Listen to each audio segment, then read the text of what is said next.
Dr. Amanda Stone wiped the sweat from her forehead as she knelt beside the strange object. The hot wind of Kepler 442b blew red dust across the dead planet's surface. She had been digging here for 3 days, and finally found something that made her heart race. The object was unlike anything she had seen before. It looked like a crystal, but it was as tall as a person, and glowed with a soft blue light. Strange symbols covered its surface, symbols that seemed to move when she wasn't looking directly at them. "Amanda, what do you have there?" "Captain Jake." Morrison's voice crackled through her radio. He was back on the ship, the horizon's edge, watching her work from orbit. "I'm not sure yet," Amanda replied, running her scanner over the crystal. "But Jake, this thing is old, really old. The dating says it's been here for millions of years." Amanda Stone was one of the best Zed archaeologists in human space. She had spent her life digging up the remains of dead alien civilizations. But this was different. This crystal was not just old. It was ancient beyond anything humans had ever found. The planet around her was empty and dead. No plants, no animals, no signs of life anywhere. Just red sand and rocks under a pale yellow sun. But this crystal sat in the middle of what looked like the ruins of a great city. The buildings were gone, turned to dust long ago, but Amanda could still see the patterns in the ground where they once stood. "Captain, I need to bring this back to the ship," Amanda said into her radio. This could be the discovery of a lifetime. Jake Morrison sat in his captain's chair, looking at the planet below through the ship's main screen. He was a careful man who had kept his crew safe through many dangerous missions. But he could hear the excitement in Amanda's voice, and he knew she was right. This could be important. "All right, Amanda, but be careful. We don't know what that thing is or what it might do." Amanda smiled as she prepared to move the crystal. She had been studying dead alien civilizations for 20 years, and she had never found anything like this. Most of the aliens humans had met were not much older than humanity itself. They had been traveling through space for only a few thousand years, just like humans, but this crystal was different. It was older than any known civilization in the galaxy. Much older. Back on the ship, Dr. Lisa Kane was waiting in the lab. Lisa was the ship's linguist, an expert in alien languages. She had learned to read and speak dozens of different alien tongues. If anyone could figure out what the symbols on the crystal meant, it would be her. Amanda found something big, Jake told her over the ship's communication system. "I need you ready to start working on it as soon as she gets back." Lisa nodded and started preparing her equipment. She had translation programs for every known alien language and a powerful computer that could help her find patterns in new ones. But she had a feeling this was going to be different from anything she had worked on before. In the engine room, Chief Engineer Ryan Porter was running his daily checks on the ship's systems. Ryan was a practical man who understood machines better than people. He kept the horizon's edge running smoothly, making sure the crew could travel safely between the stars. As he worked, Ryan noticed something odd. The ship's energy sensors were picking up strange readings from the planet below. The readings were getting stronger, as if something down there was waking up. "Captain," Ryan called through the communication system, "I'm getting some weird energy readings from the planet. They started about an hour ago, right around the time Dr. Stone found that crystal." Jake frowned. He didn't like surprises, especially not on missions like this one. "Can you tell what's causing it?" "Not yet," Ryan replied. "But whatever it is, it's putting out a lot of power, more than our ship's reactor." Amanda worked carefully to lift the crystal from the ground. It was heavier than it looked, but not impossible to move. As she prepared to transport it to the ship, she noticed that the symbols on its surface were glowing brighter. "That's strange," she said to herself. "It's almost like it knows I'm here." The crystal felt warm to the touch, and Amanda could swear she heard a faint humming sound coming from inside it. She had worked with many alien artifacts before, but none of them had ever seemed so alive. She used her equipment to carefully lift the crystal onto her transport platform. The platform was designed to carry heavy objects back to the ship without damaging them. As soon as the crystal was secure, Amanda started the journey back to her landing shuttle. But as she walked across the dead planet's surface, Amanda felt like she was being watched. She looked around, but saw nothing except empty desert and ancient ruins. Still, the feeling remained. Unknown to Amanda, the crystal was indeed watching her. It had been waiting for millions of years for someone to find it. And now that someone it was ready to deliver its message. The crystal had been left by a race so old that they had seen the birth and death of entire civilizations. They had watched as species rose from primitive beginnings to become masters of the stars, only to fall back into darkness and dust, and they had left warnings for those who would come after Dot as Amanda reached her shuttle and prepared to return. To the horizon's edge, the crystal pulsed with ancient energy. Soon it would speak. Soon the galaxy would learn the truth about humanity. But first, someone had to listen. Dr. Lisa Kane stared at the crystal for the third week in a row. The symbols on its surface seemed to dance and shift whenever she looked away. She had tried every translation program she knew, but nothing worked. The language was older than anything in her databases. Any progress? Captain Jake Morrison asked as he entered the lab. He visited every day, hoping for answers. Some, Lisa replied, rubbing her tired eyes. I think I'm starting to understand the basic structure. But Jake, this language is ancient. It's older than any known civilization in the galaxy. The crystal sat on a special table in the center of the lab. It was still glowing with that soft blue light, and the symbols continued to move across its surface. Sometimes Lisa thought she could almost hear it whispering to her. The computer has been working on it too, Lisa continued. It found some patterns that might be numbers or dates. If I'm reading this right, this thing is over 5 million years old. Jake whistled softly. 5 million years was longer than humans had existed as a species. It was longer than most of the planets in this part of the galaxy had been habitable. What else can you tell me? Well, it's definitely a message of some kind, and it's meant for someone specific. I keep seeing symbols that might mean those who come after, or the next ones. Like whoever left this knew that someone would eventually find it. In the engine room, Ryan Porter was still tracking the strange energy readings. Every day they got a little stronger. The crystal was doing something to the ship's systems, though he couldn't figure out what. It's like it's trying to connect with our computer, Ryan told his assistant engineer, Tom Bradley. But I can't tell if that's good or bad. Tom nodded as he checked the readings. Should we shut it down? Not yet. The captain wants to know what it says first. But keep watching it. If anything goes wrong, we might need to jettison that thing into space. Back in the lab, Lisa was making a breakthrough. She had been working with the ship's main computer, feeding it everything she knew about ancient languages.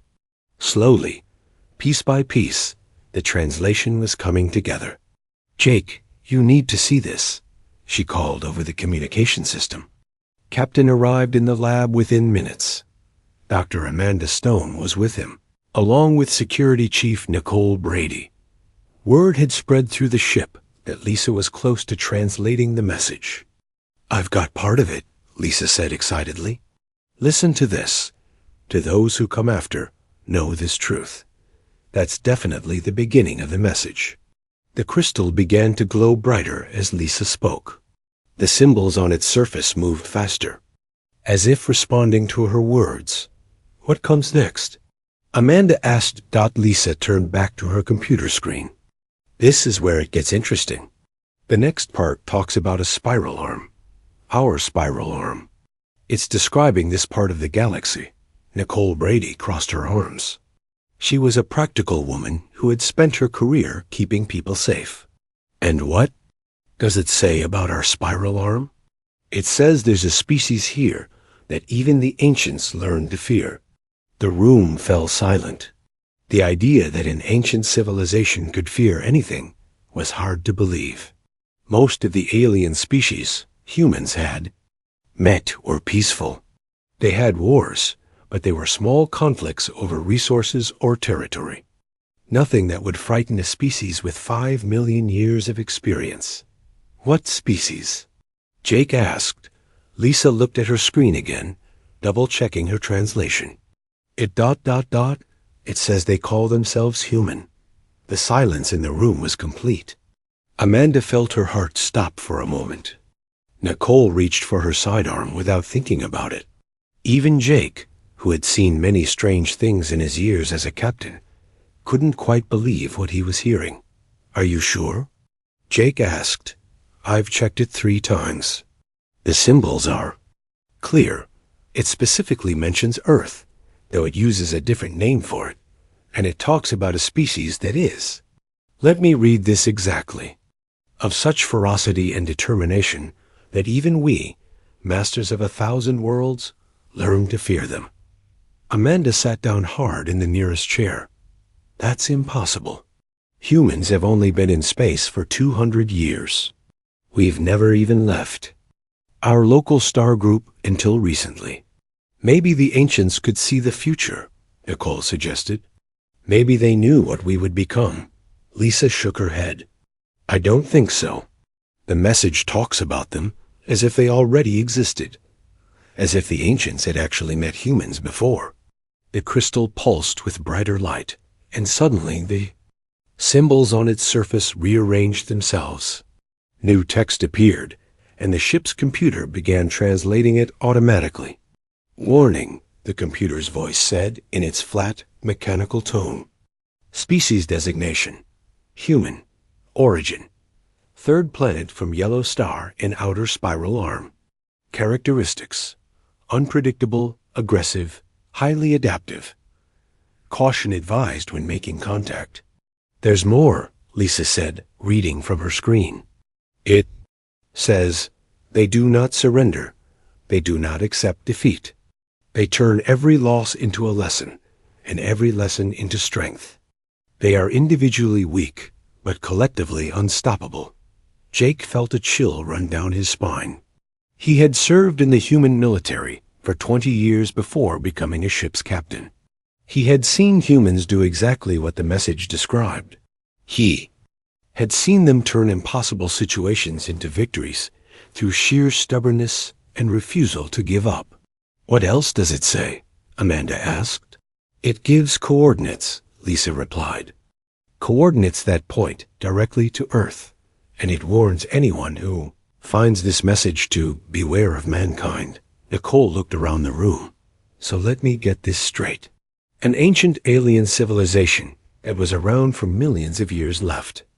A warning specifically about humans. And they were afraid of us before we even had spaceflight. That's what it says. But why? Amanda asked. What could they have been afraid of?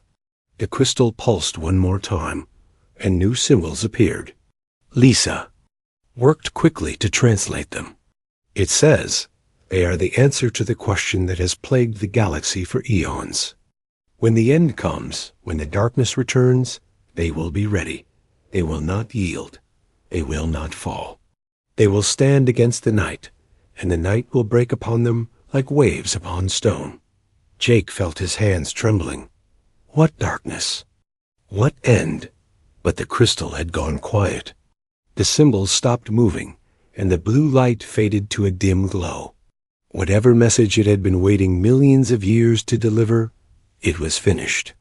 We need to get back to Earth, Jake said finally. We need to tell them what we found.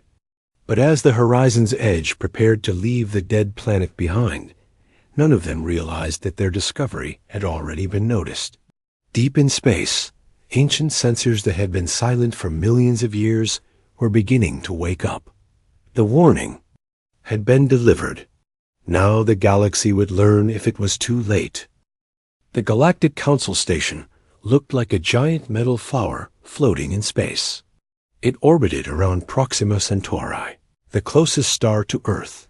Ships from dozens of different species docked at its many arms, bringing diplomats and traders from across the galaxy. Ambassador Helen Wright walked through the main corridor, her footsteps echoing off the metal walls. She had been humanity's representative to the Galactic Council for 5 years, but she had never carried news as important as this. The crystal from the horizon's edge was safely locked in a special container, surrounded by the best security equipment humanity could build. Dr. Amanda Stone walked beside her, ready to explain the discovery to the council members. "Are you ready for this?" Helen asked. Amanda nodded, though she felt nervous. "As ready as I can be. Do you think they'll believe us?" "We're about to find out." The council chamber was a huge round room with seats arranged in circles. Each species had their own section, designed to accommodate their different needs. The Valdorians sat on high platforms because they were very tall. The Kithra needed special atmosphere tanks because they breathed different gases than most species. At the center of the room sat Council Chairman Zex Klar, a Valdorian who had been leading the council for over 50 years. His species was one of the oldest in the galaxy, and he had the wisdom that came with age. The council recognizes Ambassador Wright of the human delegation, Zex Klar announced in his deep voice. Helen stood up and activated the holographic display. The image of the crystal appeared in the center of the room, along with a translated message. "Honored council members," Helen began, "3 weeks ago, our research vessel discovered this artifact on the planet, Kepler 442b. Our scientists have determined that it is over 5 million years old, making it the oldest known artifact in the whole galaxy." A murmur went through the chamber. 5 million years was ancient, even by galactic standards. "The artifact contains a message," Helen continued. "A warning left by a species that calls themselves the Eternals. The message is specifically about humanity." Helen nodded to Amanda, who stepped forward to explain the translation. But before she could speak, something unexpected happened. "We know," said Zex-Klar. The chamber fell silent. Helen felt her heart skip a beat. "I'm sorry, Chairman. What did you say?" "We know about the warning. We have known for decades." Dr. Carl Mason, the Council's human scientific advisor, stood up from his seat. Carl had been working with alien species for 30 years, and he thought he knew all their secrets. But this was news to him, too. "Chairman, with respect, I think there's been a misunderstanding," Carl said. "This is the first time humanity has discovered evidence of this ancient civilization." Zex Klar's large eyes looked sad. "Dr. Mason, there are many things the Council has not shared with your species. This is one of them." Helen felt anger building inside her. "Are you saying the Council has been keeping secrets from humanity?" "Not secrets," said a new voice. "It came from the section where the ethereal collective sat. The ethereals were beings of pure energy who spoke through translation devices. Concerns." The ethereal's voice was like music, but there was worry in it. "What kind of concerns?" Helen demanded. Zex Klar gestured to the other council members. "Perhaps it is time for the truth. Dr. Mason, you have been studying galactic history for many years. Have you ever wondered why so many species develop space travel at roughly the same time?" Carl frowned. "I assumed it was natural evolution. Species reach a certain level of technology and then move into space. That is the normal pattern, yes, but there are exceptions. Some species develop faster than others. Some are more aggressive in their expansion." The ethereal spoke again. "When humanity first appeared in our space, we began to study your species. What we found concerned us greatly." "In what way?" Amanda asked. Your military history, said Representative Kelnora of the Andromedans. Most species fight wars over resources or territory. Simple conflicts with clear goals. But humans fight wars over ideas, over beliefs, over principles that cannot be measured or counted. Helen felt defensive. Every species fights wars. Not like yours, Sexclar said gently. Most species surrender when the cost becomes too high. They make peace when continuing the fight would be wasteful. But humans continue fighting even when victory is impossible. We've been monitoring your expansion for 20 years, the ethereal continued. Every time you encounter a problem, you solve it in ways that surprise us. You take risks that other species would never consider. Dr. Mason stepped forward. What exactly are you saying? We are saying that humanity does not follow the expected patterns, Zexclar replied. Other species seek comfort and safety. They build homes and raise families and live peaceful lives. But humans are different. You seek challenge. You explore places that others fear to go. You attempt things that others say are impossible. The ethereal's translation device hummed as it prepared to speak again. When the mining colony had knew, Denver fought off the Kroner raiders last month. They used tactics that our military experts said should not have worked. Civilian miners with improvised weapons defeated professional soldiers with advanced technology. Helen remembered the new Denver incident.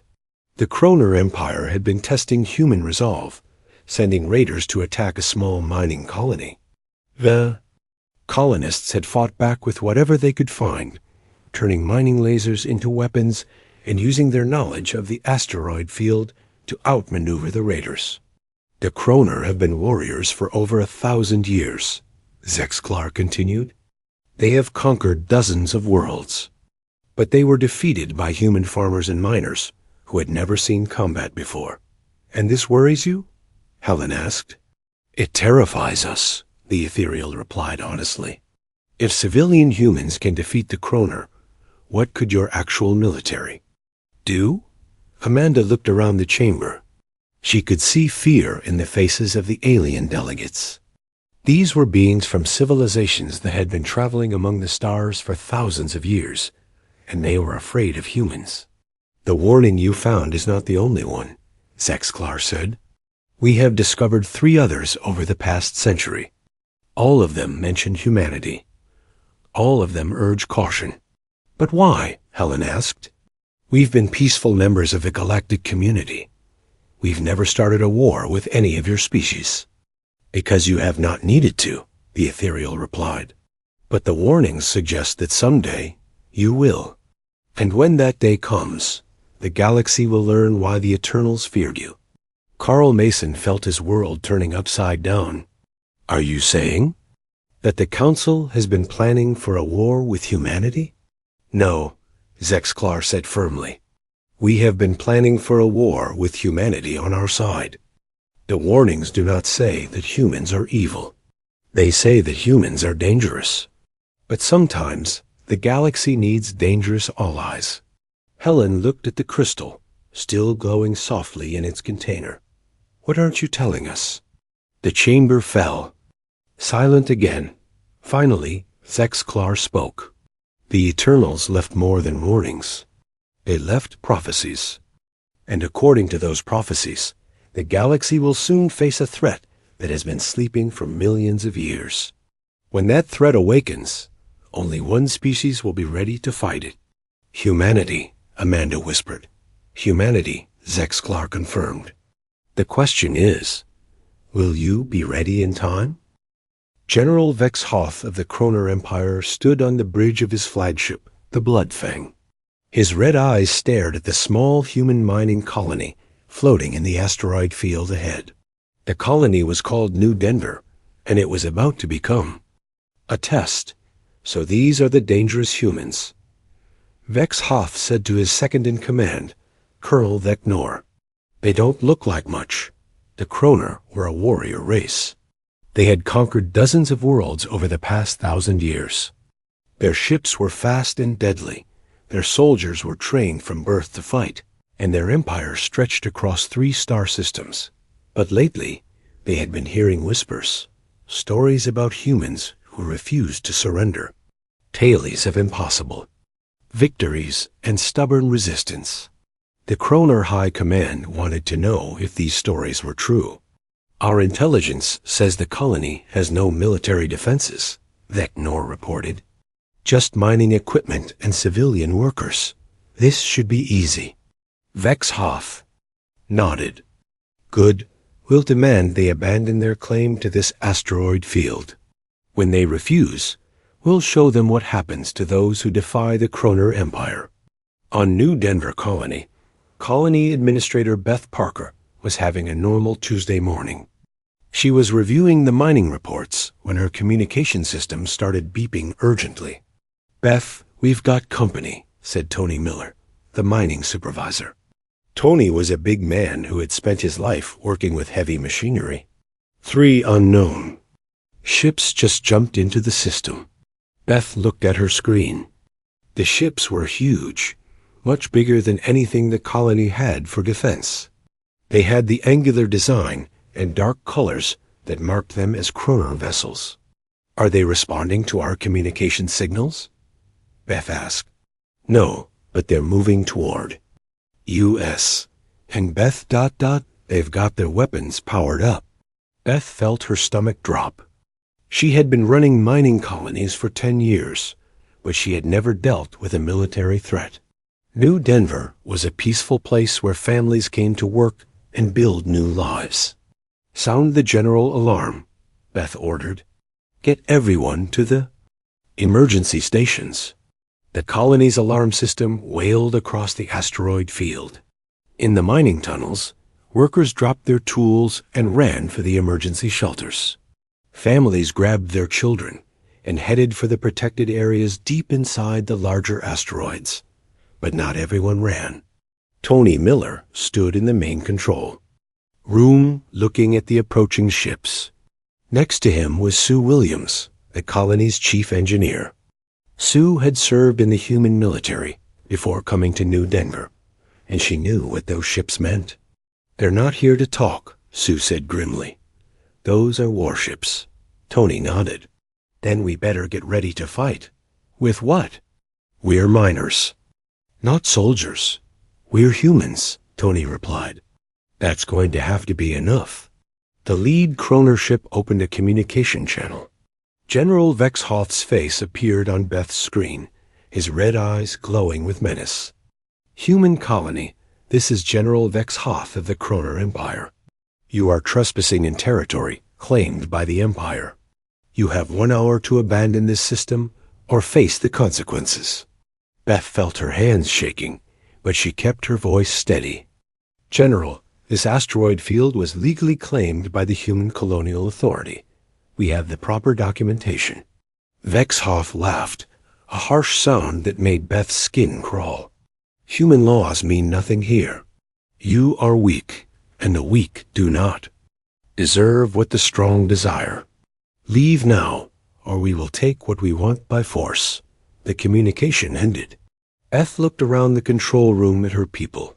They were miners and engineers, farmers and teachers. They were not soldiers. But they were also not quitters. What do we do? Asked Dr. Nancy Green, the colony's medical officer. We fight, Tony said firmly. This is our home. We're not giving it up without a fight. Sue Williams was already working at her computer. I'm looking at what we have available. Mining lasers, cargo haulers, some construction equipment. It's not much, but it's what we've got.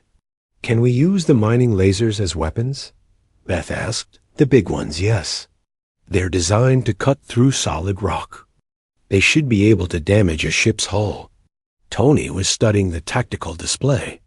The Kroner ships are staying in formation. They think this is going to be easy. Maybe we can use that against them, Sue suggested.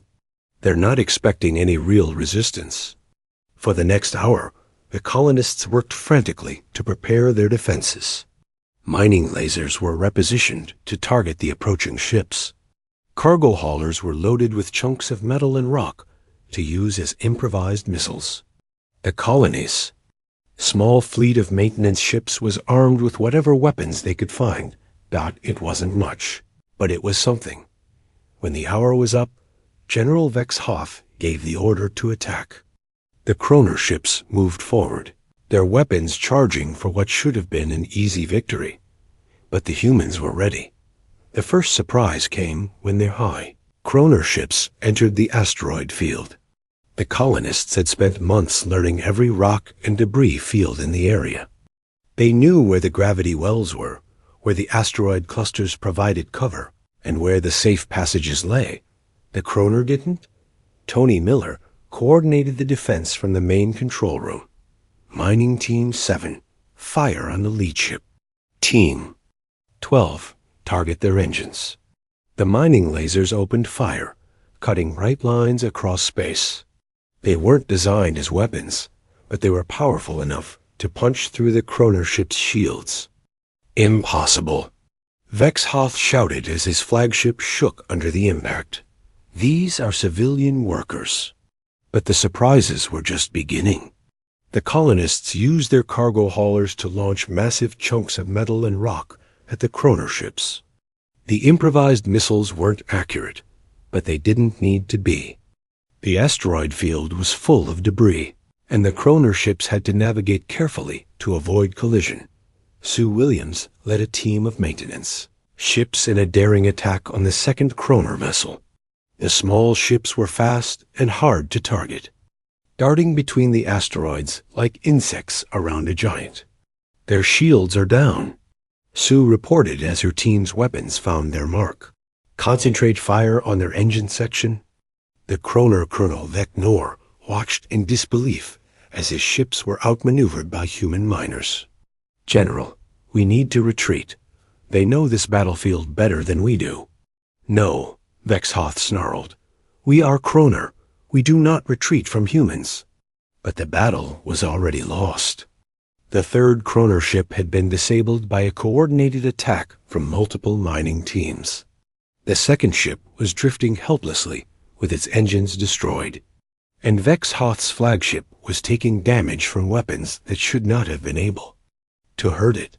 Sir, our weapon systems are failing, his weapons officer reported. They're targeting our weak points with impossible precision. Vex Hoth realized the truth. The humans weren't just defending their home. They were studying his ships, learning their weaknesses, and adapting their tactics in real time. General, Beth Parker's voice came over the communication system. Your ships are disabled. We're prepared to accept your surrender. Surrender? Vex Hoth could barely believe what he was hearing. You're asking us to surrender? Your choice, Tony Miller added. But if you keep fighting, we'll keep shooting. For a moment, Vex Hoth considered fighting to the death. It was the Kroner way. But he looked at his damaged ships and his defeated crews, and he realized that these humans had already proven their point. We surrender, he said finally. The news of the New Denver victory spread through the galaxy like wildfire. The Kroner Empire, undefeated for 1,000 years, had been beaten by human miners with improvised weapons. On the Galactic Council Station, Ambassador Helen Wright received the news with mixed feelings. The colonists had won, but now the galaxy would be watching humanity more carefully than ever. So it begins, she said to Dr. Carl Mason. The galaxy is about to learn what the Eternals were warning about. Carl nodded grimly.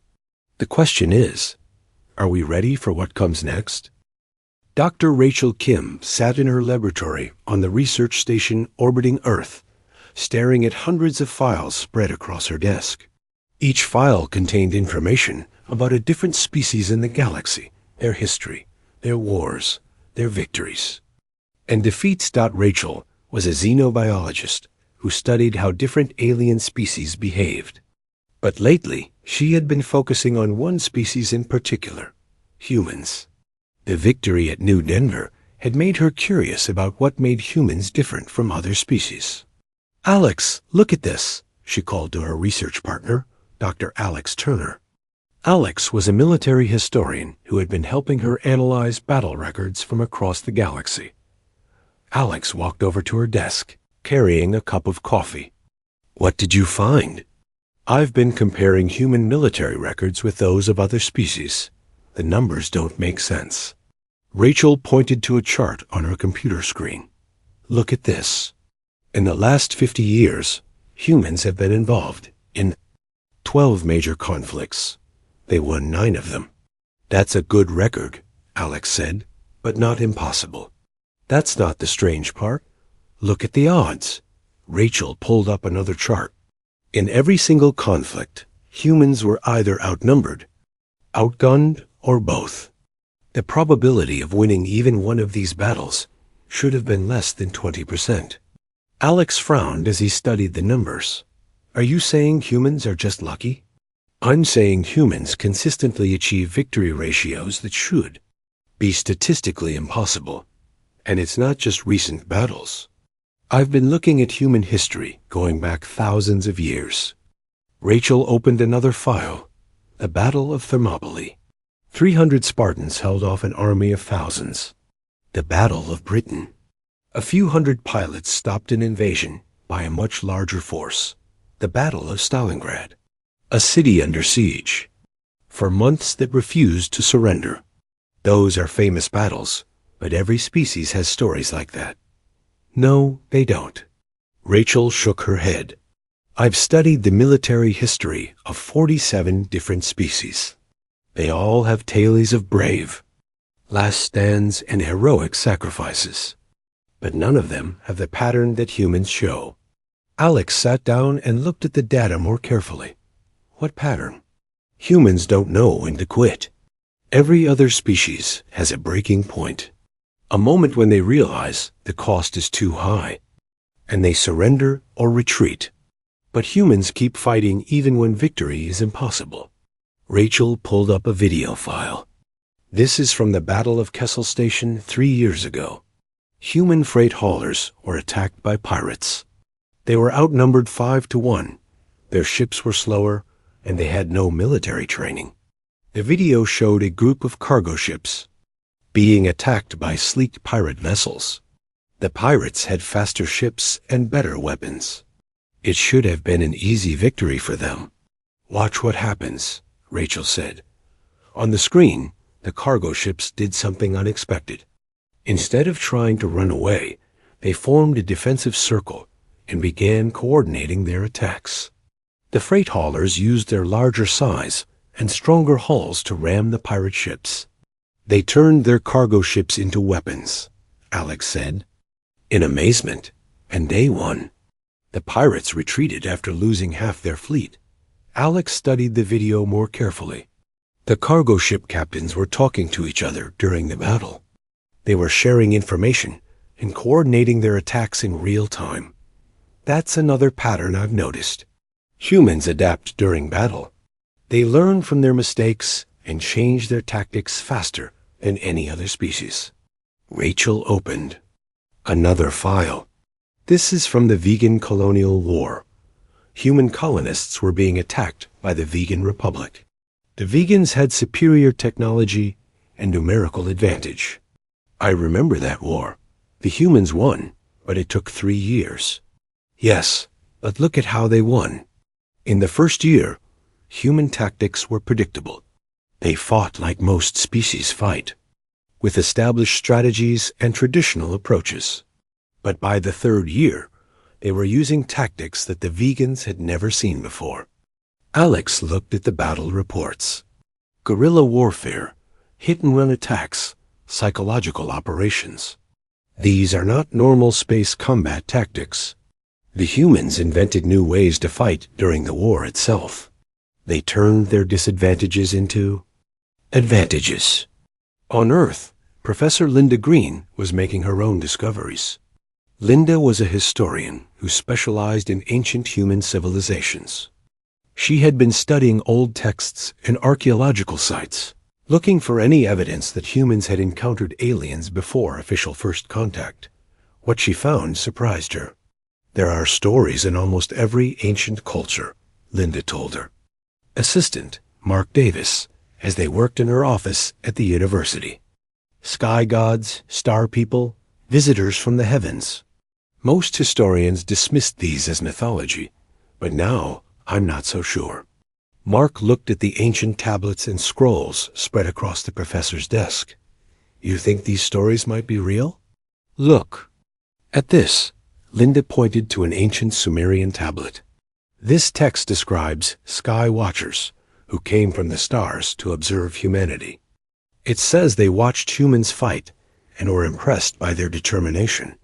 That could be coincidence. Linda pulled out another document. This is from ancient Egypt. It talks about star spirits who warned the pharaohs about humanity's future. Among the stars. And this one is from ancient China. It describes heaven dwellers who said humans would one day be both feared and needed by those who live between the stars. Mark felt a chill run down his spine. These are all describing the same thing. That's what I thought. But here's the really strange part. Linda opened her computer and showed Mark a map. I've been plotting the locations where these stories appear. They don't match any known trade routes or cultural exchange patterns. The map showed dots scattered across the globe from Europe to Asia to the Americas. There was no obvious connection between the locations. It's like someone was deliberately visiting different human civilizations to observe them, Linda continued.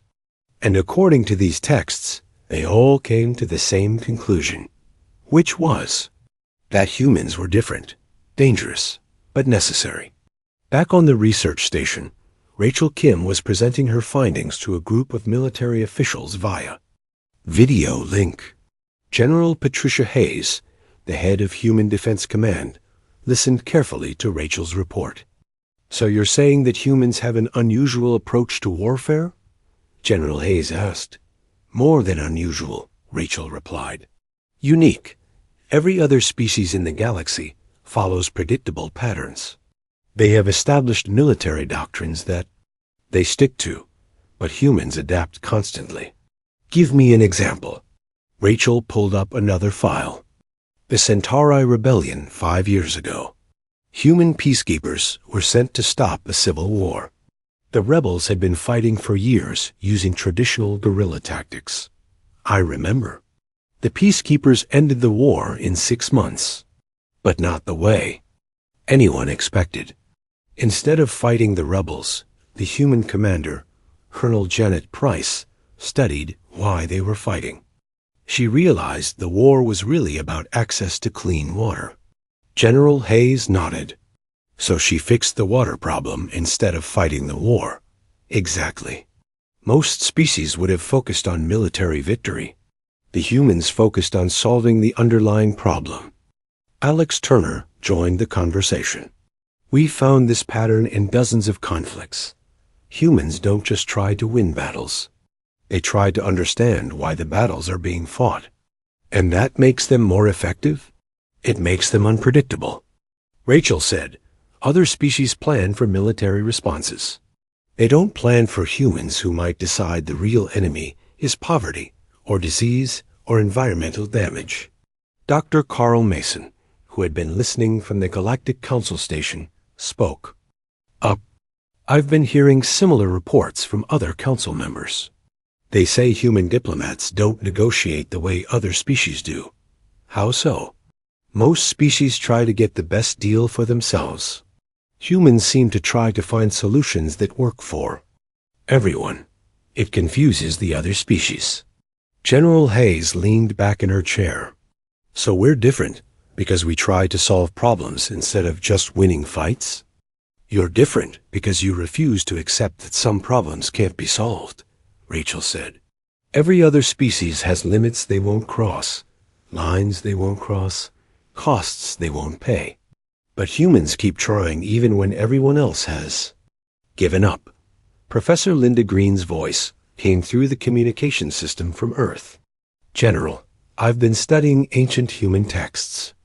I think this behavior goes back thousands of years. What do you mean? Human mythology is full of stories about impossible tasks. Heroes who fight unwinnable battles. People who sacrifice everything for principles that can't be measured. Linda pulled up images of ancient artwork. Look at these cave paintings. They show humans hunting animals much larger and more dangerous than themselves. Most species would have found easier prey, but humans chose to hunt the most dangerous creatures they could find.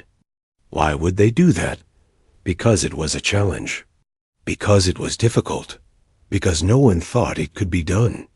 Alex Turner was studying his computer screen. I'm looking at psychological profiles of human military leaders. There's a common trait that shows up again and again. What trait? They get more determined when things get worse. Most species become more cautious when facing greater danger. But human leaders actually become more aggressive when the odds are against them. Rachel nodded. It's like the ancient. Warning said, humans don't surrender. They don't accept defeat. They turn every loss into a lesson and every lesson into S.